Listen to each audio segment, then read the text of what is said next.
एखाद्या हॉरर चित्रपटातील क्राईम सीनलाही लाजवेल अशी ही थरारक घटना आहे लातूरच्या चाकूर शहरातली. 7 वर्षांचा देवांश आणि 10 वर्षांचा साई चरण हे दोघे सख्खे चुलत भाऊ रविवारी अचानक बेपत्ता झाले होते. दरम्यान काही तासांनी त्यातील एकाची म्हणजेच देवांशची थेट बॉडी सापडली होती.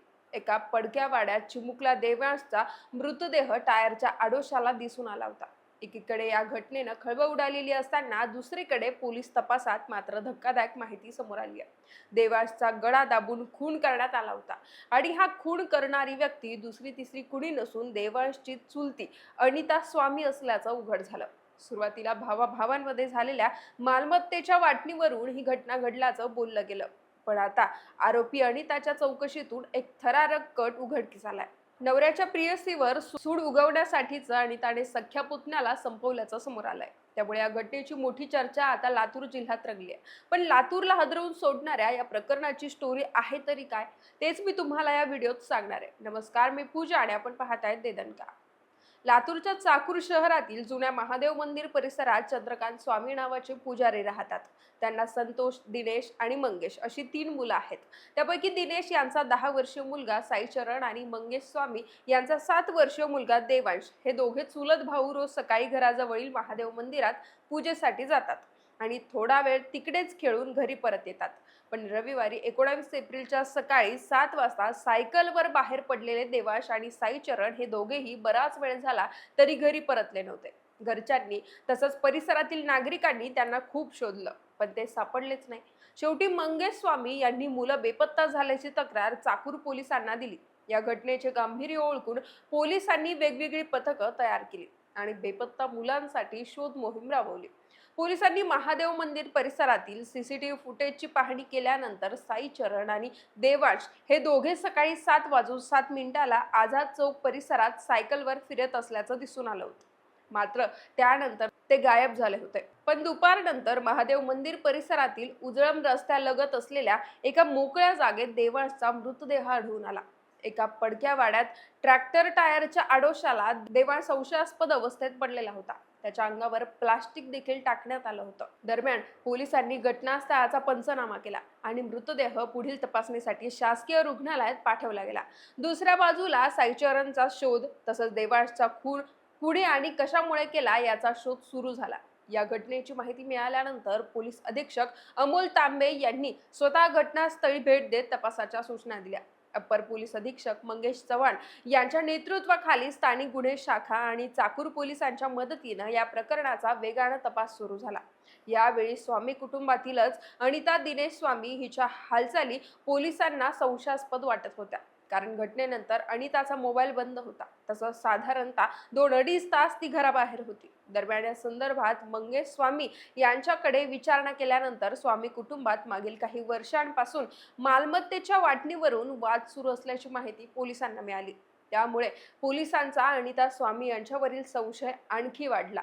पण अनितानं माझाच मुलगा बेपत्ता असल्याचं सांगितल्यावर आणखी गोंधळ निर्माण झाला. बेपत्ता झालेला दुसरा मुलगा साईचरण हा अनिताचा मुलगा होता. त्यावर पोलिसांनी स्वामी कुटुंबातील सगळ्यांचेच मोबाईल ताब्यात घेतले. साईचरणचा शोध चालू केला. दरम्यान सायंकाळी उशिरा बेपत्ता साईचरणचा त्याच्या वडिलांच्या मोबाईलवर कॉल आला. तो लातूरच्या राजीव गांधी चौकात असल्याचं स्पष्ट झालं. ज्या व्यक्तीच्या मोबाईलवरून त्यानं फोन केला होता त्याला विश्वासात घेऊन पोलिसांनी नंतर साईचरणला ताब्यात घेतलं. पोलिसांनी त्याच्याकडे विचारपूस केल्यावर आम्ही दोघे मिळून आईबरोबर म्हणजेच अनिता स्वामी बरोबर बाहेर पडलो होतो असं साईचरणनं सांगितलं.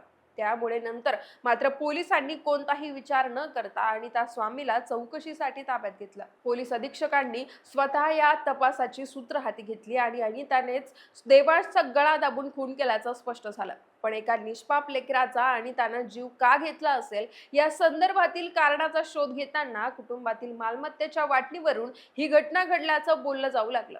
स्वामी कुटुंबात मागील काही वर्षांपासून मालमत्तेच्या वाटणीवरून जो वाद सुरू झाला होता तो वाद पंचांच्या उपस्थितीत मिटवण्याचे प्रयत्नही सुरू होते. पण याच वादातून रागाच्या भरात 34 वर्षीय अनिता दिनेश स्वामी हिने पुतण्याचा खून केल्याची चर्चा सुरुवातीला रंगली. कारण चाकूर पोलीस ठाण्यात तशा पद्धतीची फिर्यादच मंगेश स्वामी यांनी दाखल केल्याचं सांगण्यात येत आहे. त्या फिर्यादीनुसार आरोपी अनितावर BNS कायद्याच्या कलम 103, उपकलम 1 आणि कलम 238 अंतर्गत गुन्हा दाखल करण्यात आला. दरम्यान पोलिसांनी अनिता स्वामी हिला अटक करून न्यायालयात हजर केल्यावर तिला 5 दिवसांची पोलीस कोठडी सुनावण्यात आली. पुढे झालेल्या चौकशीत मात्र या प्रकरणाला धक्कादायक वळण मिळालं. या चौकशीतून अनितानं रचलेला थरारक कटाचा उलगडा झाला. अनैतिक संबंधातून बदल्याचा प्रवास कसा झाला या संदर्भात माहिती देताना अप्पर पोलीस अधीक्षक मंगेश चव्हाण यांनी सांगितलं की आरोपी अनिता स्वामीच्या पतीचे दुसऱ्या एका महिलेसोबत अनैतिक संबंध होते. त्यावरून पती पत्नींमध्ये सतत वाद होत असत. त्यामुळे पतीच्या प्रियसीला धडा शिकवण्यासाठी आणि तिला कायदेशीर कचाट्यात अडकवण्यासाठी आरोपी महिलेनं गुन्हेगारी कट रचला.